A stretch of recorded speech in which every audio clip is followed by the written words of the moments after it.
Hello friend, how is it going? Welcome back to Toyota Maintenance YouTube channel. How are you guys doing in the place you live? I'm freezing in this garage this winter. I live in California since 2013, but this is definitely coldest winter I ever experienced. How about your place? But let's go and get back to this video. So this is 2004 Toyota Sequoia Limited. She's a beauty. Look at her, still kicking strong. And she has approximately 185,000 miles on the odometer.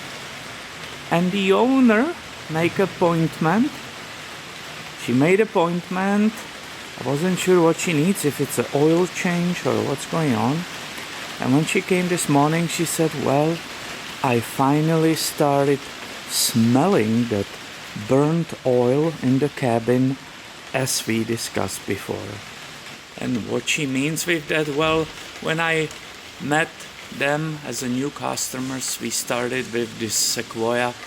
Then they brought also 97 4Runner, but when we started they hired me for the detail inspection, and I went through the stuff and we did some services immediately, and something was on the back burner due to the budget, right? You don't do everything immediately. So she knew. I said, hey, something's coming your way, and yeah, a year later we are up there. It is happening, and I want to show you what could cause smell of burnt oil in your cabin while you are driving on this vehicle. Here is our Milwaukee light underneath the hood because it's pretty dark here, so let's put it on. Hopefully that will work for us. Aha, this is the problem. This is better. Okay, so basically you can have a oil leak from your valve covers, which will be coming on the exhaust manifolds, which are, you can see them right now, right in center of the screen. I will use that magnet picking up tool and I will point it on it. I will show you what is that exhaust manifold. It's right here. Can you see the pointer? Yeah, so this is the exhaust. It has a shield on it, the heat shield. These are exhaust manifolds, and they are leaving the engine, right? The intake is in the center of the engine, and the exhaust is on the outside. So this one seems to be totally fine. I don't see any oil on it, so is she making it up, or what is happening here? Maybe it's some other cause. Here is additional light. I'll try to show it one more time. You see it? That's that shield right there, right in the center.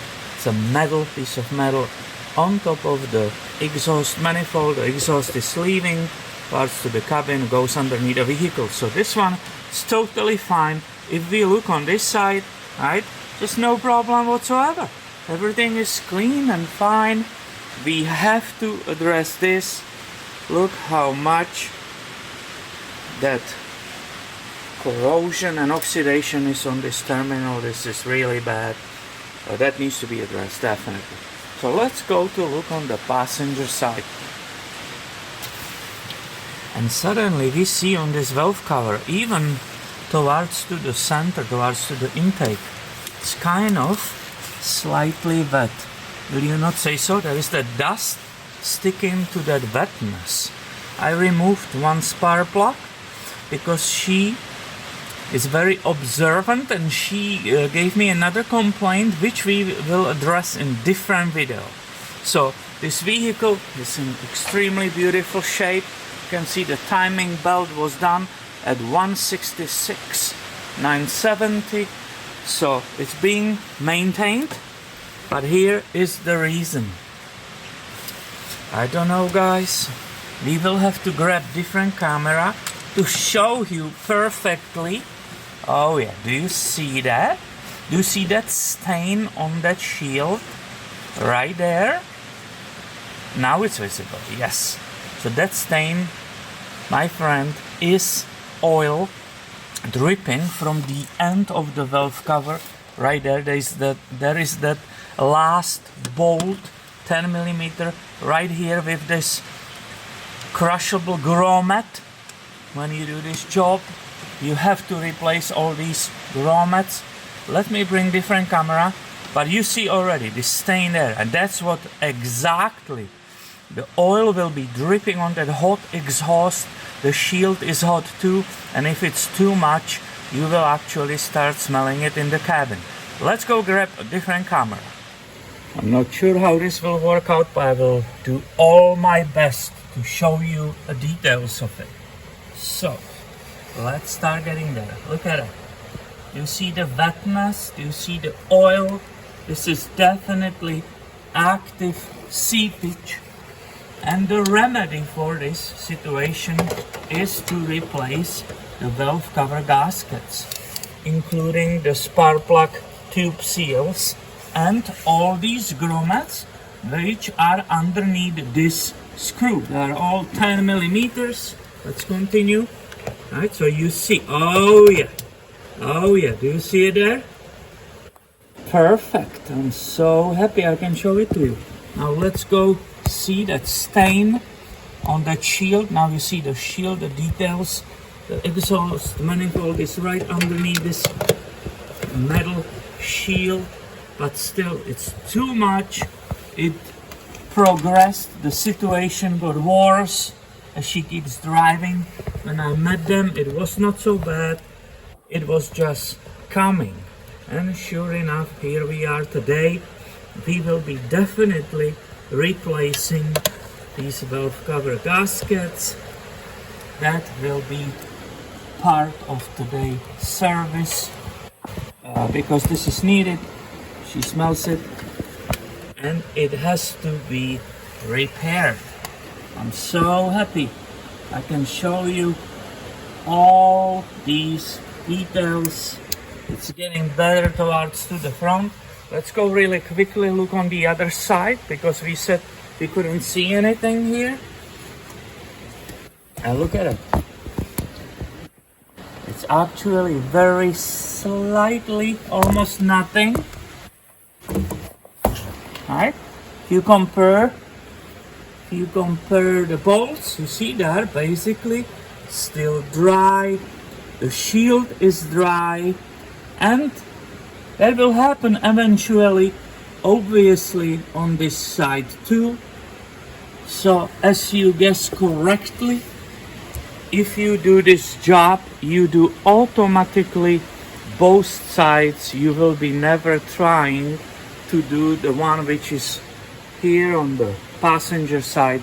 The kit comes with both sides. You cannot even purchase it separate.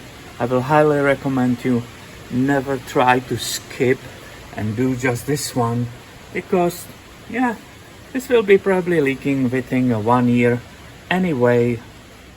Here I set up lighting to show it to you one more time with more visibility, because the valve cover gasket is not in the way of observing that oil.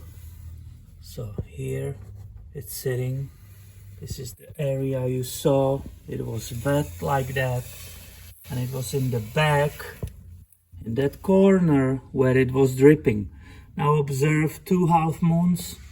If you do this job yourself, again it's filmed on this channel, but you need to remove them, pull them with pliers and reseal with FIPG, right, Toyota FIPG, and buy at the dealer. That's that black sealant, very resistant to the oil. You will be also applying FIPG in the corners here. You see that squeeze out? That's on purpose there, because these corners could theoretically leak oil and not seal correctly. So that's where you put a FIPG extra.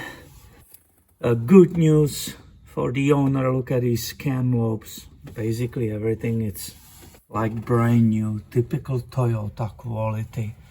nothing to write home about, nothing to film, because everything is gorgeous. Here are the bolts with those grommets. So these are squishy, it's a rubber, so they squish. If you just try to tight more these bolts, that will not help aging gasket, which you will see right now. Here is the valve cover, so you see the whole thing. That was the back area. You can actually see it right here where it was leaking down. This was on the top, so that's dry because it's on towards to the top. And here is the low corner where you saw it dripping perfectly, right? I didn't touch it. The drip is still there actually.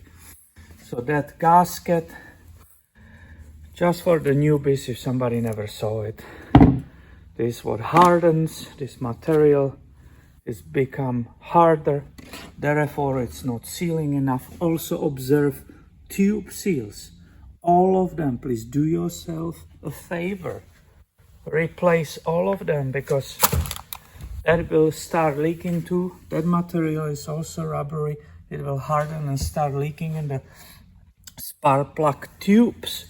You don't want that, you will be redoing the whole job, so do it right on the first time. And this video applies basically for all Toyota engines.